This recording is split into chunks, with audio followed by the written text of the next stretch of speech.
சர்க்கரை வியாதி அப்படின்னா என்னன்னா, நம்ம உடம்புல வந்து குளுக்கோஸோட அளவு வந்து ரொம்ப அதிகமா இருக்கிறது அப்படிதான். அப்படிங்கிறது வந்து நம்மளோட வயிறுல வந்து லெஃப்ட் சைடு இருக்கு. வயிறு உடம்புல வந்து ஃபாஸ்டிங் பிளட் சுகர் அப்படின்னு சொல்லுவாங்க. எல்லாருக்கும் வணக்கம். ஒவ்வொரு வாரமும் பகிர்வும் தோழிய யூடியூப் சேனல் மூலமா டாக்டர் தேன்மொழி மேம் கிட்ட ஹெல்த் ரிலேட்டடான நிறைய விஷயங்களை கேட்டு தெரிஞ்சுட்டு இருக்கோம். அந்த வகையில இந்த வாரம் வந்து டயபெட்டிஸ் பத்தி மேம் நிறைய கொஸ்டின் கேட்க இருக்கோம். மேம், சர்க்கரை நோய்னா என்ன மேம்? சர்க்கரை வியாதி அப்படின்னா என்னன்னா, நம்ம உடம்புல வந்து குளுக்கோஸோட அளவு வந்து ரொம்ப அதிகமா இருக்கிறது அப்படிதான். நம்ம எல்லாருமே நினைச்சிட்டு இருக்கிற மாதிரி இனிப்போட அளவு அதிகமா இருக்கு, இல்லைன்னா சீனி ஒயிட் சுகரோட அளவு வந்து அதிகமா இருக்கு அப்படின்லாம் இல்லை. நம்ம உடம்புல வந்து குளுக்கோஸோட அளவு வந்து அதிகமாகும் போது நம்ம வந்து சர்க்கரை வியாதி இருக்கு அப்படின்னு சொல்லுவோம். குளுக்கோஸ் பத்தி சொல்லிட்டு இருந்தீங்களா மேம்? அப்படின்னா என்ன? குளுக்கோஸ் அப்படிங்கிறது என்னன்னா, நம்ம என்ன வகையான உணவுகள் வேணா எடுத்துக்கலாம். இட்லி, தோசை, சப்பாத்தி, இல்ல மைதா பொருள்கள், இல்லைன்னா வந்து சாப்பாடு, என்ன வகையான உணவுகள் எடுத்துக்கிட்டாலும் அது வந்து நம்ம உடம்புல வந்து குளுக்கோஸா மாறும். எதுக்காக அப்படின்னா, நம்ம உடம்புல வந்து நிறைய மில்லியன் கணக்கான செல்கள் வந்து இருக்கு. ஸோ அந்த செல் எல்லாமே வந்து எனர்ஜெட்டிக்கா இருக்கிறதுக்கு எல்லா இடங்கள்லயுமே எல்லா உறுப்புகளுக்குமே முக்கியமா வந்து எனர்ஜியை கொண்டு சேர்க்கறதுக்கு உதவி பண்றது வந்து இன்சுலின். இன்சுலின் ஒரு ஹார்மோன் பத்தி பேசிட்டு இருந்தீங்க, அது எங்க இருந்து சொல்றது? இன்சுலின் அப்படிங்கிறது என்னன்னா, நம்ம உடம்புல வந்து கணையம்னு ஒரு உறுப்பு இருக்கு. ஸோ அது வந்து சுரக்கக்கூடிய ஒரு ஹார்மோன் தான் வந்து இன்சுலின். இன்சுலின் மட்டும் அந்த கணையம் வந்து சுரக்கல, அது கூட சேர்ந்து நிறைய வகையான ஹார்மோன்கள் சுரக்குது. அதுல முக்கியமான ஹார்மோன் வந்து இன்சுலின். ஸோ இந்த இன்சுலினோட அளவு வந்து ரொம்ப கரெக்டா இருந்துச்சு அப்படின்னா தான் நம்ம உடம்புல வந்து இந்த குளுக்கோஸ் வந்து எல்லா செல்கள்லயுமே போய் சேர்ந்து நம்ம உடம்புக்கு தேவையான எனர்ஜி வந்து கண்டிப்பா கொடுக்கும். அப்போ கணையம்னா அது எங்க இருக்கு மேம்? கணையம் அப்படிங்கிறது வந்து நம்மளோட வயிறுல வந்து லெஃப்ட் சைடு இருக்கு, வயிறுக்கு கீழே இருக்கு. ஸோ நம்மளோட ஸ்டொமக்கு கீழே இருக்கக்கூடிய ஒரு உறுப்பு தான் வந்து கணையம். இது ரொம்ப சின்ன உறுப்பு தான். ஆனா இந்த கணையம் வந்து நமக்கு ரொம்ப முக்கியமான பங்களிப்பு கொடுக்குது நம்மளோட டைஜஷன்ல. நம்ம என்ன வகையான உணவுகள் எடுத்துக்கிட்டாலும் அந்த உணவுகளை வந்து சரியா செரிமானம் ஆகுறதுக்கும் ஜீரண சக்தி வந்து சரியா இருக்கிறதுக்கும் நம்மளோட கணையம் வந்து ஒரு முக்கிய பங்கு வந்து கண்டிப்பா கொடுத்துட்டு தான் இருக்கு. கணையத்தை பத்தி சில விஷயங்கள் சொல்லியிருந்தீங்கல்ல மேம், கணைய பாதிப்பு இருந்தா சுகர் வருமா? கண்டிப்பா. நமக்கு வந்து கணையம்ல வந்து நிறைய விதமான பாதிப்புகள் வந்து வரும். அதுல முக்கியமா இந்த இன்சுலினோட செக்ரீஷன் வந்து ரொம்ப கம்மியா இருந்தாலோ இல்ல அளவு ரொம்ப அதிகமா இருந்தாலும் நமக்கு வந்து பிரச்சனைகள் வந்து வரும். முக்கியமா நம்ம டயபெட்டிஸ் பத்தி பேசிட்டு இருக்கிறதுனால டயபெட்டிஸ்ல வந்து முக்கியமா என்ன நடக்கும் அப்படின்னா, ஒரு 2 வகையா நம்ம வந்து பிரிச்சுக்கலாம் டயபெட்டிஸ் அப்படிங்கிறது. ஸோ இதுல வந்து நம்ம என்ன வகைக்குள்ள வரோம் அப்படிங்கறத முதல்ல தெரிஞ்சுக்கணும். ஸோ அது சரியான பரிசோதனைகள் மூலமா நம்மளால வந்து டைப் 1 டயபெட்டிஸ்ல வரமா இல்ல டைப் 2 டயபெட்டிஸ்ல வரமாங்கிறது தெரிஞ்சுக்கலாம். ஸோ இப்படி தெரிஞ்சுக்கிட்டோம் அப்படின்னா ஈஸியா நம்மளுடைய ட்ரீட்மெண்ட் பிளான் வந்து நம்ம வந்து ப்ரொசீட் பண்ணிக்கலாம். இவ்வளோ டைப் 1 டைப் 2 சொல்லிட்டு இருந்தீங்க, அப்படின்னா என்ன மேம்? அதை பத்தி கொஞ்சம் விளக்கமா சொல்லுங்க.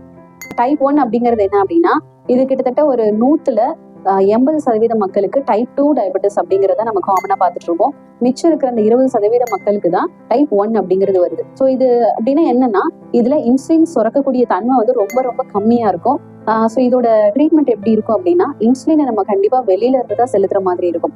ஆனா டைப் 2 டயபெட்டிஸ்ல வந்து என்ன ஆகும், முதல் கொஞ்ச நாட்கள் இல்ல கொஞ்சம் வருடங்கள்ல என்ன ஆகும் அப்படின்னா, இன்சுலினோட செக்ரீஷன்ஸ் வந்து அளவுக்கு அதிகமா இருக்கும். ஸோ இதை வந்து நம்மளோட செல்களால அப்சர்வ் பண்ணிக்க முடியாது.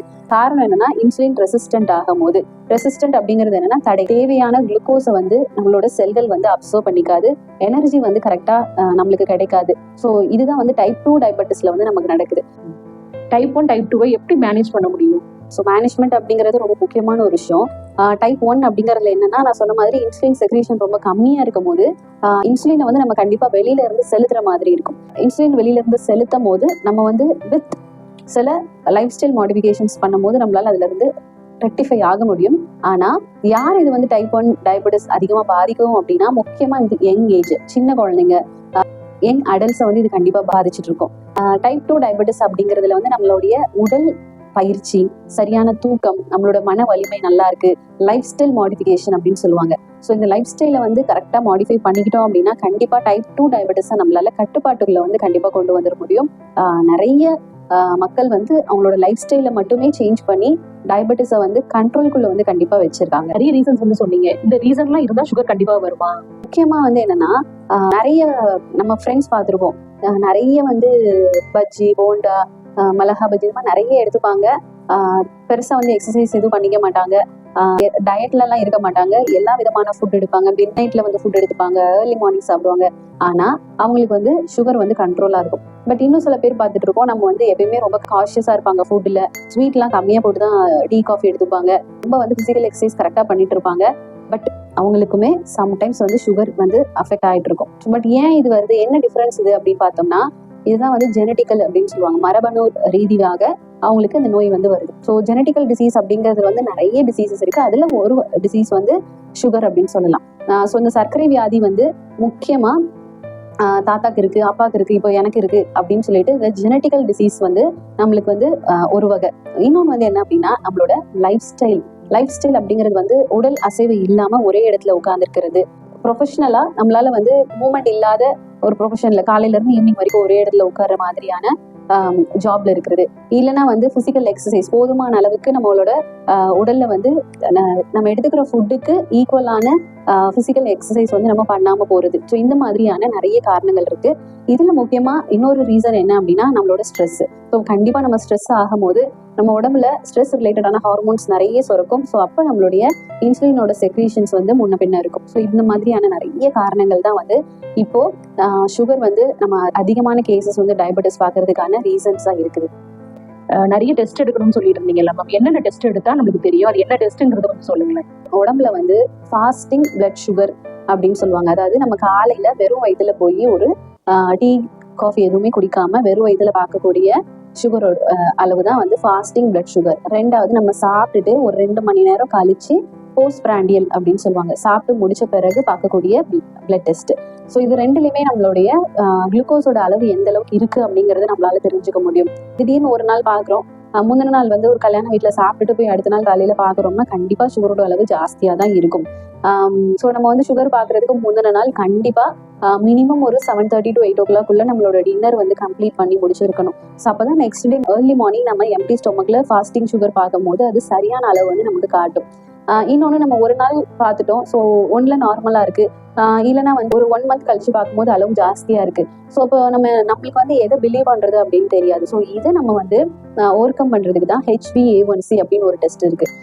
HbA1c அப்படிங்கிறது என்னன்னா கடைசி 3 மாதங்கள்ல நம்மளோட பிளட் குளுக்கோஸோட அளவு வந்து எந்த அளவுக்கு கட்டுப்பாட்டுக்குள்ள இருக்கு அப்படிங்கறத நம்மளால தெரிஞ்சுக்க முடியும். சோனுமே வந்து பேசிக்கான பிளட் டெஸ்ட். ஸோ இது நம்ம பார்த்துக்கிட்டோம் அப்படின்னாலே நம்மளோட உடம்புல வந்து குளுக்கோஸோட அளவு எந்த அளவுக்கு இருக்கு அப்படிங்கறது நம்மளால தெரிஞ்சுக்க முடியும். இதை தாண்டி நமக்கு வந்து ஒரு காம்ப்ளிகேஷன்ஸ் ஆகுது. ஒருவேளை நம்மளுக்கு வந்து வயிறு உப்புசம் ஆகுது, கணையம்ல தான் இன்சுலின் சுரக்குதுன்னு சொன்னேன். அப்ப நம்மளோட கணையம் வந்து எந்த அளவுல இருக்கு, ஏதாவது வேற ஏதாவது பெத்தாலஜி நடந்திருக்கா அப்படிங்கறது நம்மளால ஒரு அல்ட்ராசவுண்ட் ஸ்கேன் எடுத்து நம்மளால தெரிஞ்சுக்க முடியும். நம்மளோட கணையம் எப்படி இருக்கு, கல்லீரல் எப்படி இருக்கு, ஃபேட்டி லிவர் இருக்கா அப்படிங்கறது எல்லாமே தெரிஞ்சுக்கலாம். ஸோ கண்டிப்பா சுகர் நம்ம பார்க்குறோம் அப்படின்னா இது கூட சேர்த்து நம்மளுடைய பிளட் ப்ரெஷர் எப்படி இருக்குங்கிறத பார்க்கணும். அப்போ நம்மளுடைய இதயம் கிட்னியும் எந்த அளவுக்கு வேலை செய்யுது அப்படிங்கறத தெரிஞ்சுக்கலாம். அடுத்தது முக்கியமா நம்மளோட கொலஸ்ட்ரால் லிபிட் ப்ரொஃபைல் அப்படின்னு சொல்லுவாங்க. ஸோ இதுவுமே நம்ம பார்த்துக்கிட்டோம் அப்படின்னா கண்டிப்பா நம்மளுடைய எல்லா உடல் உறுப்புகளையுமே நம்ம சீரா இருக்கா இல்லையான்னு தெரிஞ்சுக்கலாம். முக்கியமா யூரியா கிரியாட்டின் சொல்லுவாங்க, நம்மளோட கிட்னி சுரக்கக்கூடிய முக்கியமான 2 விஷயங்கள். ஸோ இதுவுமே நம்ம பார்த்துக்கிட்டோம் அப்படின்னா இது எல்லாமே பேசிக்கான இன்வெஸ்டிகேஷன். ஸோ இது நம்ம மினிமம் இயர்லி ஒன்ஸ் அல்லது 3 years ஒன்ஸ் கண்டிப்பா நம்ம பார்த்துக்கிட்டோம் அப்படின்னா நம்மளுடைய சுகர் இருக்கா இல்லையான்னு தெரிஞ்சுக்கலாம். இன்னொன்னு வேற ஏதாவது சீரியஸான டிசீசஸ்ல இருந்து நம்மளே வந்து ப்ரிவென்ட் பண்ணிக்கலாம். ஆரம்பத்திலேயே கண்டறியணும்னு சொல்லிட்டு இருக்கீங்க, இதை எப்படி கண்டறியலாம்? வந்து நமக்கு ஒரு சிக்னல் கொடுத்துட்டே தான் இருக்கும். நம்மளோட உள்ளுறுப்புகள் வந்து ஏதாவது பாதிப்படையுது அப்படின்னா கண்டிப்பா அது நம்மளுடைய வெளி தோற்றத்துல நம்மளுடைய தோல்லையோ நகங்கள்லையோ கண்கள்லையோ நமக்கு வந்து அது சிக்னல் வந்து காமிச்சிட்டே இருக்கும். இப்போ நம்ம எல்லாருக்குமே தெரிஞ்சதான், நமக்கு வந்து நம்மளோட கல்லீரல் பாதிப்படைஞ்சிருச்சு, மஞ்சக்காமலை வந்துருச்சுன்னா நம்ம உடனே நம்மளோட கண்களை பார்ப்போம், நகங்களை பார்ப்போம், நம்மளோட முகத்தை வந்து பார்ப்போம். ஸோ எல்லாமே வந்து எல்லோ கலர்ல மாறி இருக்கும். ஸோ இது நம்மளோட உடம்பு நம்ம கொடுக்கக்கூடிய ஒரு சிக்னல், இல்லைன்னா ஒரு அறிகுறி அப்படின்னு சொல்லலாம். அதே மாதிரி நம்மளோட கணையம் வந்து பாதிப்படைஞ்சிருச்சுன்னா முக்கியமா நம்மளுடைய லிப்ஸ்கள் வந்து வறண்டு போக ஆரம்பிச்சிடும், ட்ரை லிப்ஸ் ஆகும். நம்மளுடைய ஸ்கின்னுமே வந்து ட்ரை ஆக ஆரம்பிக்கும். ரெண்டாவது நம்மளோட கணையம்ல வந்து RBC ரெட் பிளட் செல்ஸ் அப்படிங்கிறது வந்து உற்பத்தி ஆகுது. ஸோ இதோட முக்கியமான வேலை என்ன அப்படின்னா நம்மளுடைய ரத்த சோகை நம்மளுக்கு வராம நம்மளை வந்து ப்ரொடெக்ட் பண்ணுது. ஸோ இதே மாதிரி நம்மளுடைய கணையம் பாதிப்படையுது இல்லை இன்சுலின் சுரக்கக்கூடியதுல வந்து டிஸ்டர்பன்ஸ் ஆகுது அப்படிங்கும் போது முக்கியமா நம்மளுடைய பைல் ஜூஸ் வந்து ரொம்ப அதிகமா சுரக்க ஆரம்பிக்கும். இதனால நம்மளுடைய ஜீரணம் சக்தி வந்து ரொம்ப கம்மியாகும். இது வந்து ஃபர்ஸ்ட் அறிகுறி, இல்லைன்னா ஒரு ஃபர்ஸ்ட் சிக்னல் அப்படின்னு கூட எடுத்துக்கலாம். நமக்கு வந்து கேஸ்ட்ரிக் அல்சர்ஸ் வந்து ஃபார்ம் ஆகுற மாதிரி, இல்லைன்னா நம்ம சாப்பிடக்கூடிய உணவுகள் வந்து சரியா செரிமானம் ஆகல, இல்லைன்னா வந்து எப்பவுமே வயிறு வந்து உப்புசமாவே இருக்கிற மாதிரி. ஸோ இது எல்லாமே வந்து ஆரம்ப கட்ட அறிகுறிகள். ஸோ முக்கியமா ஒரு சிக்னல் என்ன அப்படின்னா எப்பவுமே டயர்டா இருக்கிறது, கம்ப்ளீட்டா நம்மளோட உடம்பும் மனசும் சோர்வாவே காணப்படுறது. இது நம்மளுக்கு ரத்த சோகை இருந்தாலும் இந்த சோர்வு இருக்கும், ஆனா உடல் அளவுல ரொம்ப அதிகமான டயர்ட்னஸ் வந்து நம்ம நோட்டீஸ் பண்ணுவோம். பட் அந்த டயர்ட்னஸ் வந்து சாப்பிடாம இருக்கனால தான், இல்லைன்னா ரத்த சோகையினால தான், இல்லைன்னா வந்து நான் இது நிறைய வேலை பார்த்தேன், ரெஸ்ட் எடுக்கல அப்படிங்கறதுனால தான் அப்படின்லாம் யோசிக்காம நம்ம இமீடியட்டா ரொம்ப நாளா இந்த டயர்னஸ் வந்து நம்ம கண்டினியூஸா இருந்துட்டே இருக்குன்னா கண்டிப்பா ஒரு சுகர் வந்து நம்ம டெஸ்ட் பண்ணி பார்த்தே ஆகும். நிறைய பேர் வந்து நம்ம மீட் பண்ணி பேசும்போது டயபெட்டிஸ் எனக்கு இருக்கு, இது ரொம்ப எனக்கு கஷ்டமா இருக்கு அப்படிங்கிற மாதிரி ரொம்ப ஃபீல் பண்ணி பேசுறாங்க. அப்படி பேசும்போது அவங்களுக்குள்ளேயே ஒரு பெரிய வியாதி நம்ம இருக்கிறோம் அப்படிங்கிற ஃபீல் இருக்கு. இது அப்படி ஒரு தப்பான வியாதியா? ஸோ ஆக்சுவலா என்னன்னா டயபெட்டிஸ் அப்படிங்கிறது ஒரு நிலை மட்டும்தான். நான் ஆரம்பத்துல சொன்ன மாதிரி இது நம்மளோட உடம்புல குளுக்கோஸோட அளவு அதிகமான ஒரு நிலை. இது ஒரு நோய் கிடையாது. ஸோ இந்த நிலையை நம்மளால வந்து கட்டுப்பாட்டுக்குள்ள கொண்டு வந்துட முடியும். முக்கியமா நம்ம நிறைய இடங்கள்ல நம்ம மிஸ் பண்றது எதனால அப்படின்னா, எனக்கு இது வந்து ஒரு சீரியஸான நோயா போயிடுமோ, இல்லைன்னா இது என்னால சரிப்படுத்த முடியாம போயிடுமோ, இல்லைன்னா வந்து சுகர் இருக்குன்னு சொன்னா நம்மளோட ஃப்ரெண்ட்ஸோ ரிலேட்டிவ்ஸோ வந்து ஏதாவது யோசிச்சுப்பாங்களோ, இல்லை ஏதாவது கருத்துக்கள் முன்வைப்பாங்களோ அப்படின்னு சொல்லிட்டே நம்ம நிறைய இடங்கள்ல அதை நோட்டீஸ் பண்றதுக்கு தவறிடுவோம். ரெண்டாவது முக்கியமான விஷயம், நம்ம வந்து டெஸ்ட் பார்த்தா எனக்கு ஜாஸ்தியா தான் காட்டும், அதனால எனக்கு பயமா இருக்கு, அதனால நான் டெஸ்ட் பண்ணலாம் போக மாட்டேன் அப்படின்னு சொல்லிட்டு கொஞ்சம் பேர் வந்து மிஸ் பண்ணிடுவாங்க. இன்னும் சில பேர் வந்து நான் டெஸ்ட் பார்த்துட்டேன், ஆனா இதுக்கு நான் மெடிசன் எடுத்துக்கிட்டேன் அப்படின்னா லைஃப் ஃபுல்லா மெடிசன் எடுத்துக்கிட்டே ஆகணும், அதனால நான் வந்து என்னோட உடம்புக்கு வந்து சரி வராது, நீண்ட நாள் மருத்துவம் அப்படின்னு சொல்லிட்டு நிறைய பேர் வந்து மிஸ் பண்ணிடுவாங்க. ஸோ இதெல்லாம் என்ன ஆகும் அப்படின்னா, நம்ம ஆரம்பத்திலேயே ஒரு விஷயத்த கண்டறிஞ்சிட்டோம் அப்படின்னா அதை சரிப்படுத்துறதுக்கு நம்மளுக்கு கொஞ்ச நாட்கள் போதும். ஆனா நம்ம ரொம்ப நாள் வந்து அந்த நோயோட தன்மையை வந்து வளர விட்டுட்டு கடைசி ஸ்டேஜ்ல போய் நம்ம ஒரு ட்ரீட்மெண்ட் ஸ்டார்ட் பண்ணும் போது கண்டிப்பா ட்ரீட்மெண்ட் முடிக்கிறதுக்கும் நிறைய நாள் எடுத்துக்கிற மாதிரி இருக்கும். ஸோ அதுக்கிடையில என்ன ஆயிருக்கும் அப்படின்னா, அந்த நோயோட தன்மை வந்து ரொம்ப பலம் அதிகமாகிருக்கும்.